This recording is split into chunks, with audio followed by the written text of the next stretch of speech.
How to let go of self-judgment. Walking around.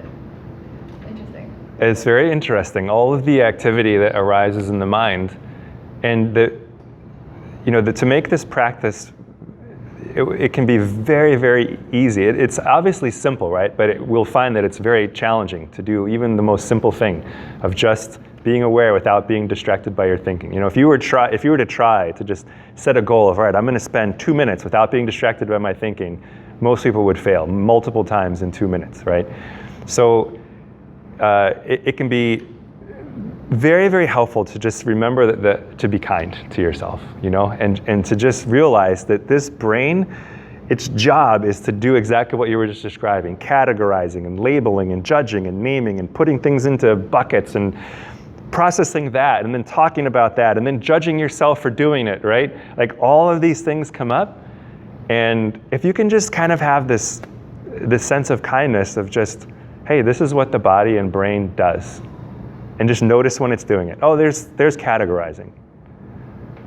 Okay, there's judgment about me categorizing things. And now there's just sitting again. Oh, now there's some thinking. This is really what the practice is. It's just being kind to yourself, allowing things to arise as they need to. And so that kind of leads into the second part of the question, which I think is an excellent one. There is this idea that we have in our society about letting go. And I think most people have it totally wrong. Because have you ever had someone tell you, you're kind of upset about something, or there's been something that's just been eating at you, and someone says, oh, you should just let that go.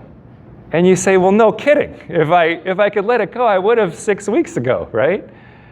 So I think we have this idea of letting go as being either pushing something away, resisting that it's there, or denying it altogether and repressing it, right? Or the other extreme is we keep feeding it, right? If we're mad at the neighbor for, having the dog that poops on our lawn, we keep just going back to thinking about that scene and we keep refueling the anger. In the middle of that, there's a place where we can be free. And so instead of letting go, I think it's more skillful to think of it in terms of just letting it be. Whatever's there, whatever's arising, just let it be there. So then you're not in denial. For instance, if something triggers you and you're really upset, part of the practice is to be completely and totally honest. Like, okay, there's anger here. And you can actually notice what is anger like in the body. Oh, there's some tension in the face. Maybe there's butterflies in the stomach. So instead of denying that there's anger and pretending like, oh, no, I've been practicing mindfulness for 6 months. I shouldn't be getting angry. That's just not how it works, right? Most people, even if you practice for decades very diligently, you will probably still get angry from time to time. This is just, if we're alive in a body and there's any ego present, there's going to be anger. There's going to be frustration, there's going to be anxiety. All these things are going to arise. So if we can just be kind and just say, well, this is natural. This is a natural part of being human. I'm just going to allow it to be there. I'm just going to let it be. But I'm not going to get in there and wrestle with it. I'm not going to judge myself about it. I'm just going to notice what is actually here right now. Okay, there's anger. Where do I notice it? Oh, it's here. It's here. Oh, there's these thoughts keep coming up about what triggered that anger in the body. I noticed that. Wow, there's a lot of thinking about the neighbor who triggered me. And we're just noticing whatever there is. And to help us not get lost, it's helpful to have that little bit of foundation of just, okay, I notice whatever's arising, but I'm also aware of this very tangible body sitting in the chair, right? Or if you're standing, I'm aware of this body standing, maybe what the muscles feel like. I find it very helpful to be aware of what my face feels like, the muscles in the face and the neck and the shoulders, because I find that for whatever reason, that's where we really create our sense of ego, and that's where there's a lot of contraction there, and if you're just aware of it, it tends to be a little bit looser and there's a little bit more space around things. So to me, this is truly letting go. Is the truth about letting go is that there's nothing to let go of.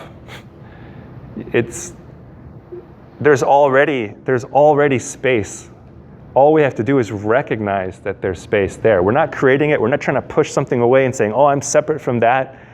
All we're doing is just noticing whatever's there, we're just noticing it. Okay, here's a thought about this. Here is this emotion. And as soon as it's recognized, then we also notice, oh, there's a little bit of space here. Right? It's not something I have to create. So letting go is almost, it's very misleading. You know, there's nothing to let go of. It's just let it be there. And then you'll recognize it's already been let go of because we're not grabbing onto it. Hello, my friend, and thank you for taking a minute to check out this video here at the Mindfulness Edge. I hope that you enjoyed it and found it helpful. Please feel free to leave any questions that you have about the practice down in the comment section below if you think I could be of help. I do my best to answer as many of those questions as I can, and I enjoy helping wherever I can. If you found the video helpful, please feel free to subscribe to this channel to make sure that you never miss any of the videos that we post. And you could also feel free to go ahead and hit that little like button. That will help other people to see this video, and hopefully it will be of help to them as well. And if you like, I have a little gift for you. If you head on over to themindfulnessedge.com, I'd be happy to give you free sample chapters of my book called The Mindfulness Edge. So until next time, I hope you are well.